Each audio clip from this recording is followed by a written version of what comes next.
Agenda आज तक में। आइए आपको सीधे लिए चलते हैं। हमारे साथ AIMIM के अध्यक्ष असदुद्दीन ओवैसी जी जुड़ गए हैं इस वक्त लाइव।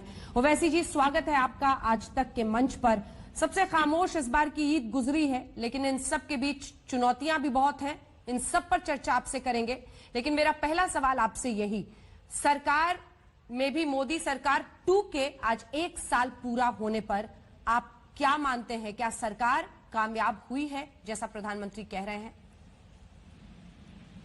मैं ये बात साफ तौर से कहना चाहूंगा कि सरकार हर महाज पर नाकाम साबित हुई है, और इसलिए कि अफसोस इस बात का है और ताज्जुब भी है कि किस बिना पर ये खुशी मना रहे हैं अपने 1 साल की तकमील का।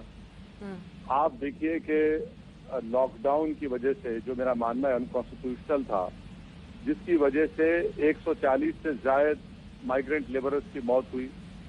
सिर्फ सेकंड मई से 25 मई के दरमियान में 80 लोग ट्रेन में मारे गए। आप देखते हैं कि लोग भूखमरी का शिकार हैं। आप देखते हैं कि लद्दाख में 5 किलोमीटर से ज्यादा इंडियन टेरिटरी पर चीन न सिर्फ कब्जा किया बल्कि अपने एम्युनेशन और बंकर्स बना दिया वहां पर। तो किस बात की खुशी मना रहे हैं? कल GDP के फिगर्स आए, 40 साल में पहली मर्तबा 3.1 हमारा GDP हो चुका है। 12 करोड़ लोगों की नौकरी जा चुकी है इस गलत लॉकडाउन की वजह से। 3,500 के करीब लोगों की मौत हो चुकी है। किस बिना से खुशी मना रहे हैं? आखिर आप किसकी बर्बादी का खुशी मना रहे हैं? आप यही तो भारत के सिटीजन्स है ना, और आप 1 साल के मुकम्मल में खुशी मना रहे हैं। लेकिन ओवैसी जी, कौन खुशी मना रहा है? वो तो कह रहे हैं हम जश्न नहीं मना रहे हैं। प्रधानमंत्री ने एक ऑडियो संदेश जारी किया है। तो फिर ये पूरे अखबारात में पूरे मिनिस्टर्स के आर्टिकल लिखना और ये कहना कि 60 साल में जो काम ने वो काम करके दिखा दिया, हर जगह पर, हर टीवी चैनल पर जाकर अपना बाजा बजाना कि हमने वो काम किया जो किसी ने नहीं किया, तो ये जश्न नहीं है तो क्या है? आप बताइए कि हर जगह पर तकालीफ है, लोग मर रहे हैं, खास तौर से गरीब लोग मर रहे हैं, और इस सरकार को ये सूझा कि हम अपना 1 साल के मुकम्मल होने का जश्न मनाएंगे। ये तो बड़ी अफसोसनाक बात है। आप लॉकडाउन को असंवैधानिक बता रहे हैं ओवैसी जी, लेकिन इसी लॉकडाउन की वजह से ये मुमकिन हो पाया कि जब विश्व में कोरोना का संक्रमण अमेरिका जैसे मुल्कों को घुटनों पर ले आया, वहीं भारत में हम भारी जनसंख्या घनत्व के बावजूद आज ऐसी परिस्थिति में है कि कम से कम हम लड़ रहे हैं। वरना जो यहाँ पर मेडिकल व्यवस्था है, सब कुछ चरमरा सकता था। आप नहीं मानते, जब हमने लॉकडाउन की शुरुआत की थी लगभग 3 दिन में केस दोगुने हो रहे थे सर, और अब 14 दिन में हो रहे हैं। क्या ये लॉकडाउन की उपलब्धि नहीं है? बिल्कुल नहीं है। ये लॉकडाउन की उपलब्धि अगर जो सरकार कह रही है, आप ये बताइए, फिर आपने करीब 70 दिन के करीब होने आ रहे हैं।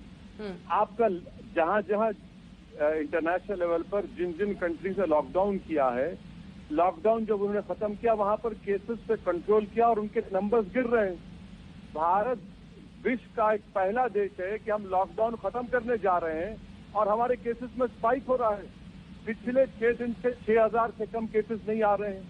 और रहा सवाल यूएस की बात, मैडम, वहां पर भारत की जो मिडाइन एज है और यूएस की जो है उससे बहुत फर्क है। हमारे पास 26 साल है, वहां पर करीब 45 ईयर्स है। और एक बात हमको समझने की जरूरत है कि भारत में सिर्फ 5% लोगों की 60 साल के ऊपर है, यूएस में 15% है। हम क्यों यूएस से कंपेयर कर रहे हैं? और जब लॉकडाउन हर मुल्क में खत्म हो, केसेस कम हो रहे हैं, ये वाहिद कंट्री है जहां पर लॉकडाउन खत्म हो रहा है और हमारे केसेस बढ़ रहे हैं और मौत भी बढ़ रही है, लोगों की परेशानी बढ़ रही है। ये किसी जगह पर नहीं हो रहा, सिर्फ हमारे पास ही हो रहा है।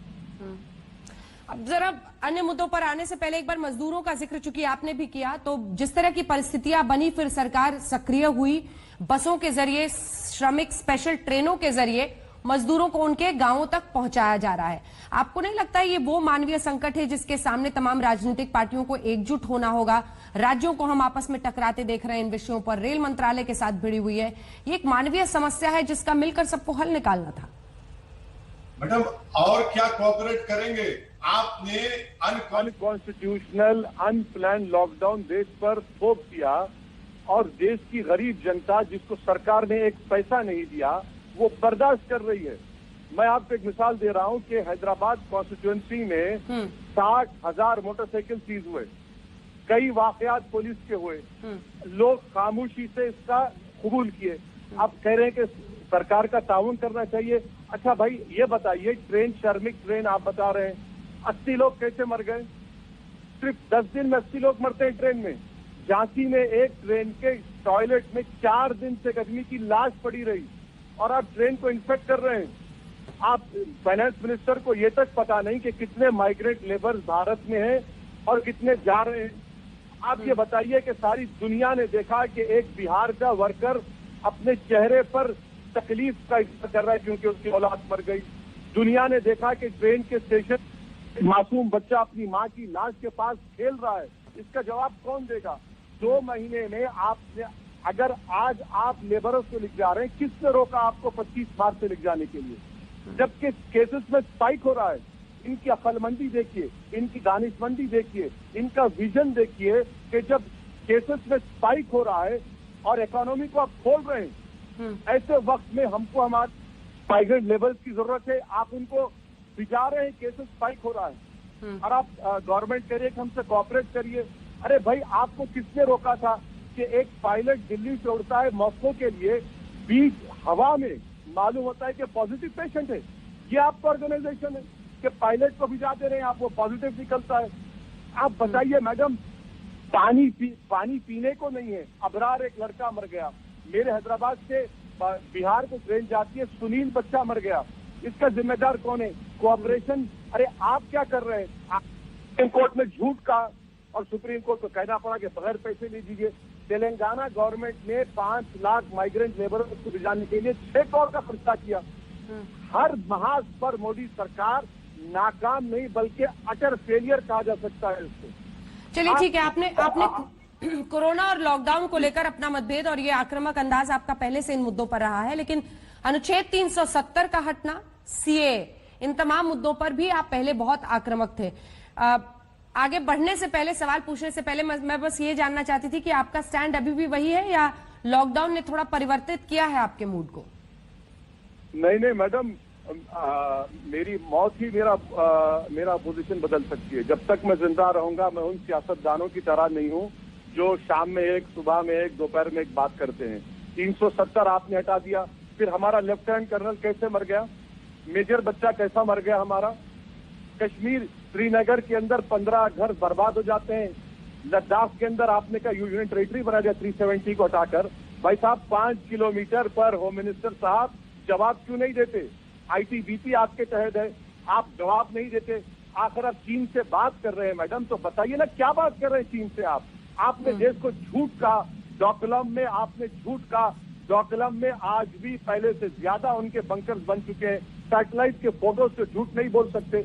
और हमारे प्रधानमंत्री इतने 56 इंच के स्ट्रॉन्ग लीडर कि अपने मूड का इजहार देश से नहीं करते, अपने मूड का इजहार हजरत ट्रम्प से करते हैं। और ट्रम्प कहता है कि Modi is in bad mood. What about the country? देश को तो मालूम होना चाहिए ना कि प्रधानमंत्री चीन के बारे में क्यों नहीं कहते। आपने ममलापुरम किया, वुहान स्पिरिट किया, उसके बावजूद भी 370 हटाया और लद्दाख में 5 किलोमीटर पर हजारों चीन की फौज भारत की जमीन पर कब्जा करके बैठी है। इस पर बीजेपी खामोश है। ऐसा लगता है कि उन्होंने मौत को देख लिया, खामोश बैठे हुए हैं। इस पर औपचारिक रूप से तो नहीं, लेकिन ये कहा जा रहा है कि प्रधानमंत्री की अभी चीन के इस लॉकडाउन के बाद बातचीत नहीं हुई है ट्रंप से, तो आप ट्रंप पर भरोसा करेंगे या प्रधानमंत्री पर? हमारी देश के गवर्नमेंट को कहना चाहिए कि ट्रंप झूठा है, झूठ बोलता है।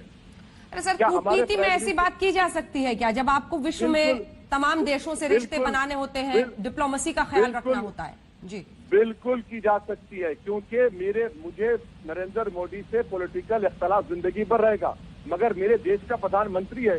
और अगर कोई मेरे देश के प्रधानमंत्री को झूठा कह रहा है, झूठ बात कह रहा है, और हमारा हमेशा से ये पोजीशन रहा है कि हम किसी दूसरे मुल्क को हमारे अंदरूनी मामलात में मदाखलत की इजाजत नहीं देंगे। अमेरिका का ट्रंप कौन होता है? हमको क्लियर कट कहना चाहिए था कि गलत कह रहा है। चलिए, झूठ अगर स्ट्रॉन्ग वर्ड है तो is misleading. The Prime Minister has not spoken to Trump. आप ये भी नहीं कह सकते। चलिए अब चीन की आपने बात की सर, जरा पाकिस्तान का जिक्र करते हैं। पीओके को लेकर जिस तरह का आक्रामक अंदाज मोदी 2 में पहले साल में रहा है, हम जाफराबाद और उन तमाम इलाकों के गिलगित बल्तिस्तान इन सब का हम मौसम भी बताने लगे हैं, आपको लगता है कि इससे इमरान खान और पाकिस्तान दबाव में है? मतलब देखिए, जहां तक भारत की इंटीग्रिटी का मामला आएगा, हम बराबर सरकार किसी की भी उनके साथ करेंगे। मगर मैं ये बताना चाह रहा हूं कि आपने सर्जिकल स्ट्राइक करने के बाद भी कैसे एक लेफ्टिनेंट कर्नल की, एक मेजर की, हमारे सिपाहियों की मौत क्यों हो रही है, इसकी वजह क्या है? क्यों आप क्या इसको रोक क्यों नहीं कर पा रहे हैं? सिक्किम में चीन घुस रहा है, आप उसको नहीं रोक पा रहे हैं। अरे भाई मैडम, जिस तरह आपने पाकिस्तान के बारे में सवाल किया, इस तरह तो दूसरे एंकर्स को भी, दूसरे बीजेपी के पॉलिटिशियंस को बोलना चाहिए ना चीन के ऊपर। और इमरान खान हो या चीन का सदर, भारत की इंटीग्रिटी का सवाल आएगा, हम अपने सियासी इख्तिलाफात को हमेशा से उसको बाराकार रखे, तो जवाब देना पड़ेगा ना मैडम। कभी तो जवाब दीजिए आप कि भाई आप ये क्यों हो रहा है। 370 आपने कहा था कि अगस्त 5 के बाद सब खत्म, कुछ नहीं होगा, मगर आज भी वहां पर गड़बड़ हो रही है, आज भी टेररिस्ट अटैक हो रहे हैं, नौजवान लड़कों की भर्ती हो रही है, तो फिर क्या हो रहा है वादी में? लेकिन बीते दिन तो उन्होंने कहा है कि एक बहुत बड़ी, और आपने भी तस्वीरें देखी होंगी जिस तरह से सुरक्षा एजेंसी सतर्क है, गाड़ी में वहां पर धमाके से लगभग 40 किलो आईईडी था, उसको उड़ाया गया, तो सतर्कता बरती जा रही है। ठीक है, मगर पुलवामा का राज तब तक नहीं खुला ना। पुलवामा का वो जो सुसाइड बॉम्बर था, उसके आज भी डीएनए के सैंपल गवर्नमेंट के पास हैं। अब तक आपने कितनों को अरेस्ट किया पुलवामा में, बता दीजिए, उसके बारे में कोई बात नहीं होगी। अरे बताइए ना देश को, आपने तो पुलवामा के नाम पर इलेक्शन जीत गए, मगर देश को तो बताना पड़ेगा ना कि पुलवामा में कितना प्रोग्रेस हुआ, एनआईए ने कितना क्या किया, आप नहीं बता पाते। एक पुलिस ऑफिसर एसीपी रैंक का पकड़ा जाता है टेररिस्ट को लेकर जाते हुए, उसका क्या प्रोग्रेस है बताइए आप। उसके बारे में कुछ नहीं बताते, खामोशी है, सन्नाटा है बीजेपी गवर्नमेंट के पास। वैसे साहब, चूंकि चीन पर आप बार बार आ रहे हैं, लेकिन पाकिस्तान के ही, और आपने कहा कि जब भी डिप्लोमेसी का मामला आएगा तो मैं अपनी देश के सरकार रहूंगा, तब मैं राजनीतिक जो भी खिलाफत है उसको दरकिनार करूंगा।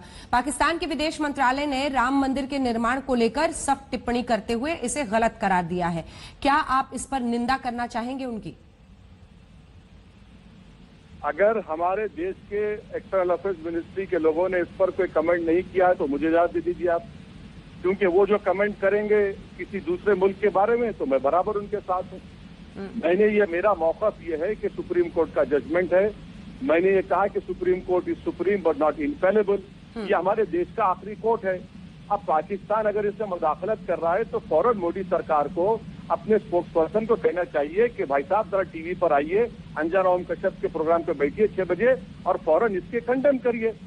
और ये अगर एमपी को बोलना पड़ा है तो बिल्कुल आप सही कह रहे हैं मैडम, मानता हूं कि ये लोग फॉरेन अफेयर्स भी नहीं चला पा रहे हैं कि एक देश की सबसे मशहूर एंकर को एक नादान किस्म के हेट स्पीच बोलने वाले एमपी से पूछना पड़ रहा है कि आप कम से, चलिए मैं कंडेम करता हूं पाकिस्तान के इस बयान को। लेकिन आप एक नादान एमपी हैं ऐसा हम कतई नहीं मानते।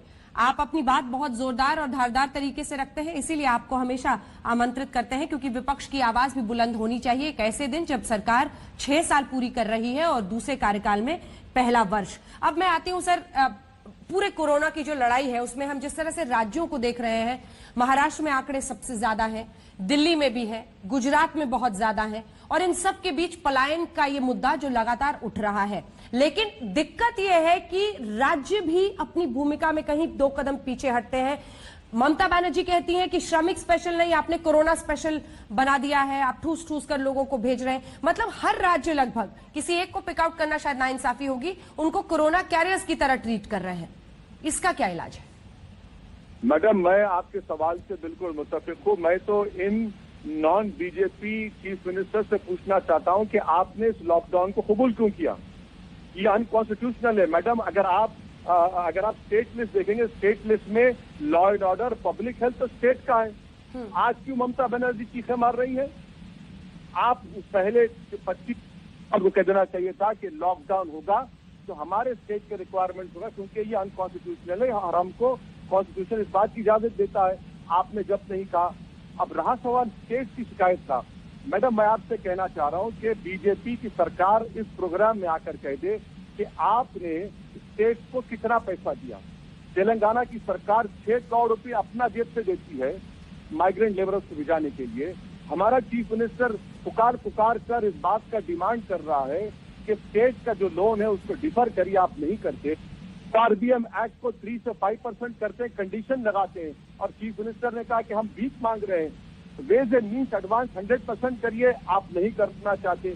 आखिर आपने स्टेट को क्या मदद की है अब तक बता दीजिए आप, सिवाय इसके कि आपने एनडीएमए का सेक्शन 6 को इस्तेमाल करके आप दिल्ली से बादशाह सलामत एक फतवा जारी करते हैं, स्टेट ऐसा कर दो। अरे भाई गुजरात में क्या हो रहा है बताइए ना। गुजरात में नाकिस किस्म के, डुप्लीकेट किस्म के वेंटिलेटर्स लगाए गए, और वो सप्लायर कौन था, उसने 25 लाख का सूट प्रधानमंत्री को दिया था। इस पर कोई बात नहीं करेंगे। आप स्टेट को क्या मदद कर रहे हैं? आप कुछ नहीं कर रहे हैं। तो उन्होंने तो 20 लाख करोड़ के आर्थिक पैकेज का ऐलान किया है और वो कह रहे हैं चरणबद्ध तरीके से सबको फायदा पहुंचेगा, कुछ को डायरेक्ट पैसा और एमएसएमई सेक्टर में इजी टर्म्स पे लोन के जरिए वो फिर से अर्थव्यवस्था में जान फूंकने की कोशिश में कर रहे हैं। आपने निर्मला सीतारमण जी का प्रेस कॉन्फ्रेंस रोज देखा ही होगा। मैडम मैं आपको बता रहा हूं कि वो 20 लाख करोड़ का जो कहा गया कि 10% ऑफ जीडीपी था, मैंने जितने देश के माहिरीन इकोनॉमिस्ट है उनके तमाम आर्टिकल्स पढ़कर कह रहा हूं कि वो ये कह रहे हैं कि वो जीडीपी का 10% नहीं है, 1.4% भी नहीं है मैडम, 1.4% भी नहीं है। आप क्या कर रहे हैं? क्यों देश के आंखों में धूल झोंक रहे हैं? झूठ पे झूठ बोले जा रहे हैं। 20 लाख करोड़, अरे 1.4 लाख, 10% ऑफ जीडीपी, झूठ। 1.4 लाख भी नहीं है। अच्छा एमएसएमई को आप कह रहे हैं कि 3 लाख का लोन दीजिए। मैडम लोन बैंक चलूं जाकर, बैंक मुझे देगा, गरीब को देगा बैंक लोन। अगर बैंक लोन देता तो ये 25 करोड़ माइग्रेंट लेबरर्स रोड पर नहीं निकलते मैडम, बैंक को जाते हैं वो लोग। कहाँ बोल रहे हैं, किधर सच्चाई है? जो आप तेलंगाना का जिक्र कर रहे हो वैसी साहब, वो एक एग्जाम्पल था। केसीआर की हर किसी ने प्रशंसा की क्योंकि उन्हें परिस्थिति देखी। उन्होंने कहा कि नहीं, जो मजदूर भाई हैं आप यहीं रहिए, हम आपको खाना देंगे, हम आपको रखेंगे। क्योंकि इस तरह का पलायन और इसको मैनेज कर पाना, आप सोचिए कितने दिनों से अब मजदूरों को पहुंचाया जा रहा है, लाखों लाख। अभी तो आंकड़ा भी नहीं है किसी के पास कि कितने मजदूर हैं। खुद वित्त मंत्री के पास भी स्पष्टता नहीं है, किसी के पास नहीं है। ऐसे में एक एग्जाम्पल सेट हुआ जो केसीआर ने किया। क्या आपको नहीं लगता वो सही रास्ता था? तो क्यों नहीं केसीआर के इस मेथड को भारत सरकार ने सराहा, उसको माना क्यों नहीं? जब एक चीफ मिनिस्टर ने कह दिया कि मैं इनको अपना मेहमान मानता हूं, तो दूसरे चीफ मिनिस्टर और बीजेपी ने क्यों कबूल नहीं किया? और क्यों नहीं आपने अब तक केसीआर की मदद की? 1000 वेंटिलेटर का हमने डिमांड किया, आप नहीं देते हैं। मैडम जीडीपी 3.1% हो चुका है। 40 साल में कभी ऐसा नहीं हुआ है। लॉकडाउन में आपने क्या तैयारी की बताइए ना। आपको नहीं मालूम था? अगर आप 25 मार्च से ट्रेन को भिजाना शुरू करते तो ये पूरे लेबरर्स जाते। आज आप इकोनॉमी को खोल रहे हैं, फैक्ट्रीज को खोल रहे हैं, कंस्ट्रक्शन साइट्स को खोल रहे हैं, एमएसएमईज को बोल रहे हैं कि जाके लोन लो। मजदूर कहाँ पे जाएगा? और मजदूर को कैसे भी जा रहे हैं कि ट्रेन निकलती है बंबई से, जाना गोरखपुर पे, उड़ीसा पहुंच जाती है। पीने का पानी का इंतजाम नहीं। आखिर ये सरकार क्या कर रही है? आप कब तक अपने झूठ को, अपनी नाकामियों को छुपाते रहेंगे? अगर स्टेट गवर्नमेंट ने काम किया तो उसको कबूल करिए। मैडम आप देखिए कि गुजरात हाई कोर्ट के जज को कहना पड़ा कि इनको कोविड नहीं मारेगा बल्कि इनको भूख से मर जाएंगे। और खुद एडवोकेट जनरल कहता है गुजरात का कि अगर सबका टेस्ट कराएंगे तो 70% गुजरात कोविड निकलेगा। तो टेस्टिंग करिए ना। कौन रोक रहा है आपको टेस्टिंग करने के लिए? भारत में सबसे लोवेस्ट टेस्टिंग है पूरी दुनिया में। आप टेस्टिंग को बढ़ाते नहीं है और आप कहते हैं कैसा है। बात मुख्यमंत्रियों की हो रही है तो आपने अरविंद केजरीवाल पर भी हाल में हमला किया। आपने लिखा कि मरकज के लोग जब क्वारंटीन सेंटर्स में ठीक भी हो जा रहे हैं फिर भी उनको रिलीज नहीं किया जा रहा है, उनको घर नहीं जाने दिया जा रहा है। क्या हुआ था? ये वो जो ट्वीट है थोड़ा आप उसको फिर से पढ़ लीजिए। मैंने लेटर लिखा था होम मिनिस्टर अमित शाह को, क्योंकि दिल्ली का पुलिस का लॉ एंड ऑर्डर उनके पास है कि इनको इनके रिपोर्ट्स नेगेटिव आने के बावजूद भी इनको नहीं छोड़ा जा रहा है। और मैंने उनसे मुतालबा किया था कि इनको फौरन छोड़ा जाए, तो एमओएस किशन रेड्डी ने जवाब दिया कि हम कार्रवाई करेंगे। मगर गैर जरूरी उनको 3 हफ्ते, आप लोग 4 हफ्ते उनको वहां पर एक किस्म से किडनैप करके रखे थे। टेस्ट हो गया, सब हो गया, जाने नहीं दे रहे। हाँ ठीक है, जो फॉरेनर्स हैं उनको आपने केस बुक किया, मगर ये तो भारत के सिटीजन थे। अब वो लोग आ रहे हैं। रहा सवाल अरविंद केजरीवाल का, मैडम, तो मैं तो शुरू से कहता आ रहा हूँ कि इस आदमी पर भरोसा नहीं किया जा सकता है। जब दिल्ली जल रहा था तो दिल्ली के मुख्यमंत्री महात्मा गांधी के बापू घाट पर जाकर बैठे थे।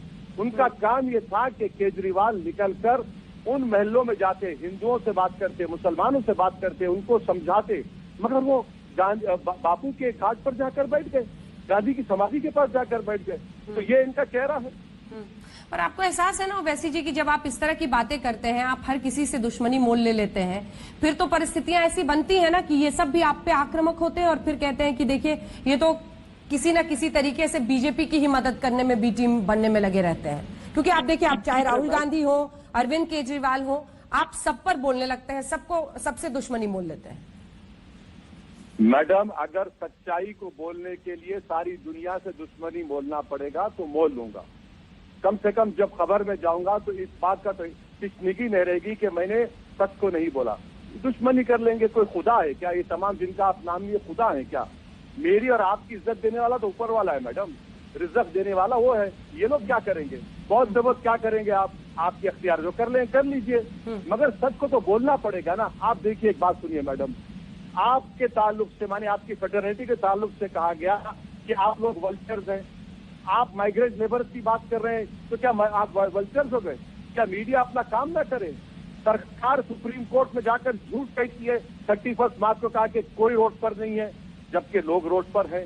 वल्चर्स कह दिया गया मीडिया के लोगों को, और मीडिया काम ना करे, इस पर भी तो बोलना पड़ेगा। तो इस माहौल ऐसा है मैडम कि सिर्फ तारीफ करो, पावर में वो चाहता है कि उनके खिलाफ कोई अपोजिशन की आवाज ना आए, सब कव्वाली पार्टी बन जाए, मुशायरा करे, वाह वाह करें। ये मुझसे नहीं हो सकेगा, बोलना पड़ेगा। गलती जहां पर बीजेपी की होगी, मोदी सरकार की होगी, बोलेंगे।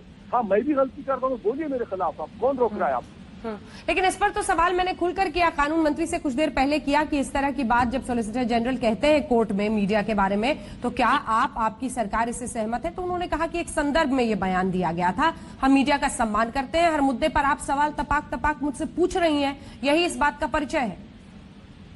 तो यही तो इनकी थियरी ऑफ कंफ्यूजन है कि ये कोर्ट में एक बात कहेंगे, जब कोर्ट में एएसजी बात करेंगे तो वो सरकार की बात करेंगे, और कानून मंत्री आपके पास आकर दूसरी बात करते हैं। एएसजी का पूरा इशारा मीडिया के ऊपर था, वो मीडिया पर तनकीद कर रहे थे, और जो एनजीओ काम कर रहे हैं उनके बारे में कहा देयर प्रॉफिट्स ऑफ डूम। जो मीडिया के लोग पैसे जमा करके अपना पैसे दे रहे हैं, गरीबों को खाना खिला रहे हैं, वो प्रॉफिट्स ऑफ डूम है। जो लोग काम कर रहे हैं, हर काम आप सबको। वैसे साहब, चलते चलते अब एक आखिरी सवाल। देखिए, आने वाले दिनों में परिस्थितियां सामान्य होंगी, सब कुछ ठीक ठाक होगा, तो पहला वो कौन सा मुद्दा है जिसको लेकर असदुद्दीन ओवैसी को हम देश की संसद में आक्रामक अंदाज में देखेंगे? कौन सा वो मुद्दा है जो आपके मन में इस वक्त सबसे अहम है, जिसको आप ठीक होने के बाद परिस्थितियां उठाना चाहेंगे? ये मोदी सरकार ने जो अनकॉन्स्टिट्यूशनल अनप्लान्ड लॉकडाउन की वजह से देश के 25 करोड़ माइग्रेंट लेबरर्स को बर्बाद कर दिया, उनकी मौत के जिम्मेदार है, उनके भूख के जिम्मेदार हैं, और जो नौकरियां चले गई हैं 12 करोड़, कभी आने वाली नहीं है। जीडीपी 3% हुआ, -30% होने वाला है।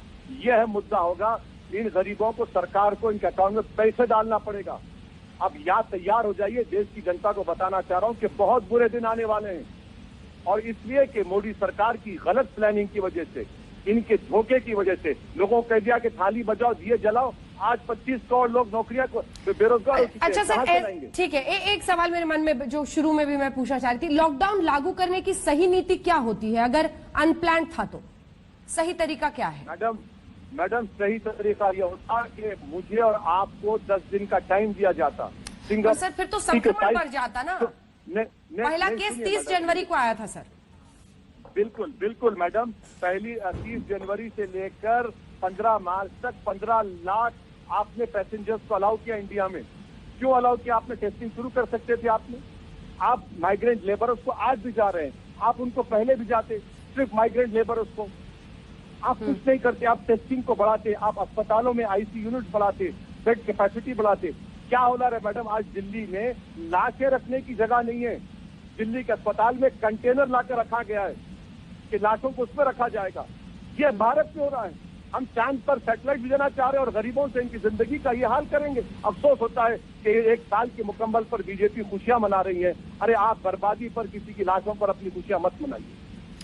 लेकिन चलते चलते एक आखिरी सवाल, क्योंकि वक्त जरा हमें और मिला है, इसीलिए ओवैसी जी आपसे ये पूछना चाहती हूं कि एक वक्त पर जब ये संक्रमण नहीं हुआ था, कल्पना करना मुश्किल था जिस तरह का विरोध हम सीएए को लेकर आपकी पार्टी की तरफ से देख रहे थे। शाहीन बाग से लेकर तमाम जगहों पर विरोध बहुत ज्यादा हो रहा था, लेकिन लॉकडाउन ने सब पर लॉक लगा दिया।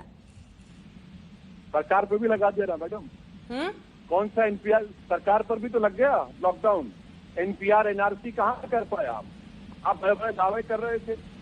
मैं स्टेटिस्टिकली कह रहा हूँ, कोई खुशी में नहीं कह रहा हूँ, वरना कल चला देंगे दूसरे चैनल वाले के असदुद्दीन ओवैसी ने अंजन ओम कश्यप के साथ लॉकडाउन का मजाक उड़ाया। नहीं, आपके सवाल का जवाब दे रहा हूँ।